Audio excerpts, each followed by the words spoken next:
I don't know what you mean by we've gotten rid of the legal team. We have had some reduction in force of There was a members. firing of the entire legal team.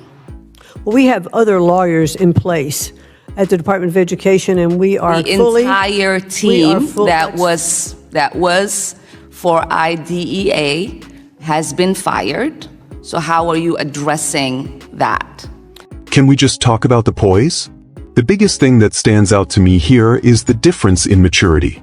Linda McMahon is coming from a place of, how do we actually fix the system? While Ilhan Omar is clearly just hunting for a 15-second soundbite for social media.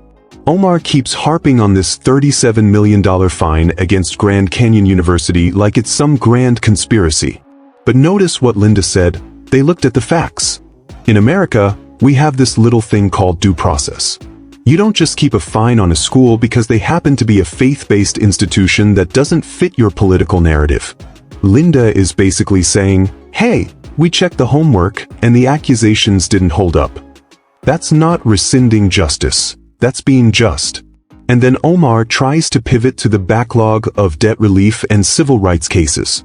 It's the same old script. Scream about a problem, ignore the progress, and blame the person currently trying to clean up the mess. Linda's response was perfect. We haven't missed a single statutory requirement. Translation: we are doing the job by the book, not by the feelings of the far left. The part that really gets me, though, is Omar lecturing anybody on fraud. She's talking about defrauding students while her own campaign has funneled millions into her husband's firm, while her district is dealing with massive questions about ballot integrity. Give me a break. It takes a lot of nerve to sit in that chair and try to paint Linda McMahon, a woman who helped build a global empire, as the one who doesn't understand ethics. Linda stayed cool as a cucumber because she has nothing to hide.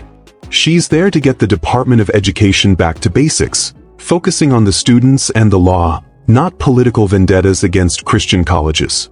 Omar wants chaos and a broken system so she can keep complaining about it.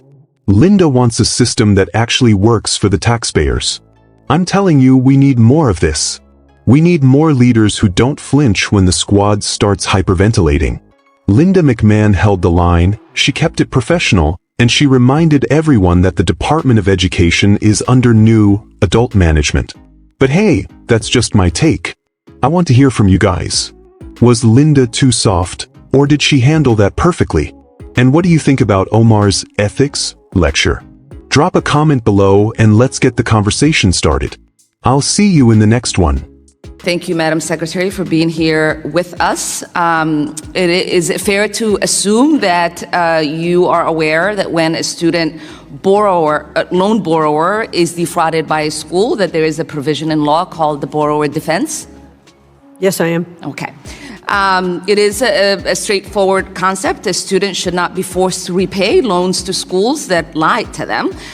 We know that millions of federal grants and loans go out the door while students are left with education that is not worthy.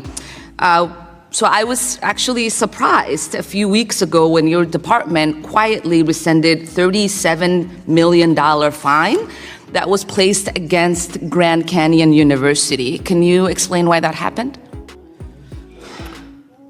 Let me think for a second.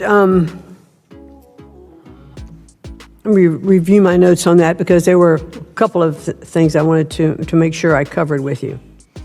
We really found that the accusations against Grand Canyon, which is a faith-based organization, and we looked at all the facts of the case. I am familiar with the university. My question is, how are those students going to be made whole if you are not allowing the university to pay the fines? What's the plan? I'm not sure that that's the right analysis of it, but I will look into it further and get back to you. And you'll give me back a writing? Yes, I will. Okay. Because we know that, the president in whom you serve had a fraudulent university called Trump University, and he himself settled 3 lawsuits before becoming president. We know that there are roughly 1.4 million borrowers who have been approved for a borrower defense discharge and are still waiting for that process. How are you clearing out that backlog? In terms of the borrowed defense funds? There are lists of that. I'll be happy to get back to you with those numbers. Okay.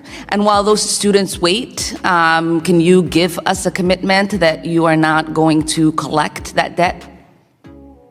Yeah, I'll have to get back to you on that as to what the situation is. And I don't understand how that's a difficult question to say yes to. They've been defrauded. They are waiting for relief. While they wait for their relief, Well, if they shouldn't have to pay back that debt. Well, if they've been defrauded and it's been adjudicated that they've been defrauded, then I will get back to you as to what the time frame is and why there's a holdup if there is. Okay. I'm not sure as I sit here right now. Wonderful. There was, I know that you've been questioned a lot on IDEA and its funding. I won't re-litigate those questions. I just have two particular questions to address, or two areas to address. We know that the IDEA, that you have gotten rid of the legal team that guides the states in implementation. How are you going to rectify that? I don't know what you mean by we've gotten rid of the legal team. We have had some reduction in force of There was a members. firing of the entire legal team. Well, we have other lawyers in place at the Department of Education, and we are The fully... entire team that that's- was for IDEA has been fired. So how are you addressing that? Because we have other lawyers who are in place that can handle those things. And as I mentioned before, we have not missed any of our statutory requirements. Well, I do believe that firing hurts the implementation. We also know that you have gutted the Office of Civil Rights when there is already investigation backlog.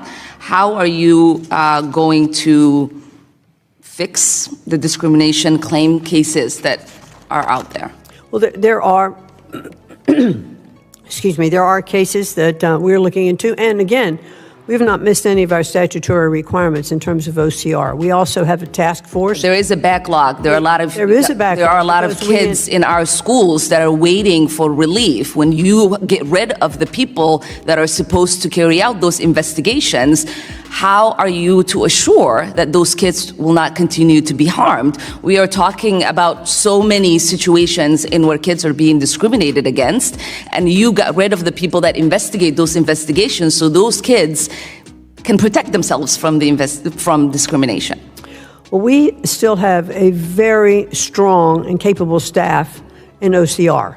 Then you wouldn't have a backlog if that was the case. There is a current backlog, and I would love for you to stop just saying words and to actually do the work that you are charged by statute, and I yield back. Man, did you see that? We are watching Education Secretary Linda McMahon absolutely schooling Ilhan Omar in a House hearing, and honestly, it's exactly what we needed to see today. It is truly something else to watch a professional like Linda, who has run massive organizations and actually knows how to build things, sit there and stay cool while being lectured by someone like Omar. The irony here is so thick you could trip over it. You've got Omar, whose own record is, well, let's just say it's complicated, to put it nicely, trying to take the moral high ground on ethics and fraud. It's a total joke. Linda is sitting there, stuck in the facts, sticking to the law, and not letting herself get rattled by the typical squad theatrics.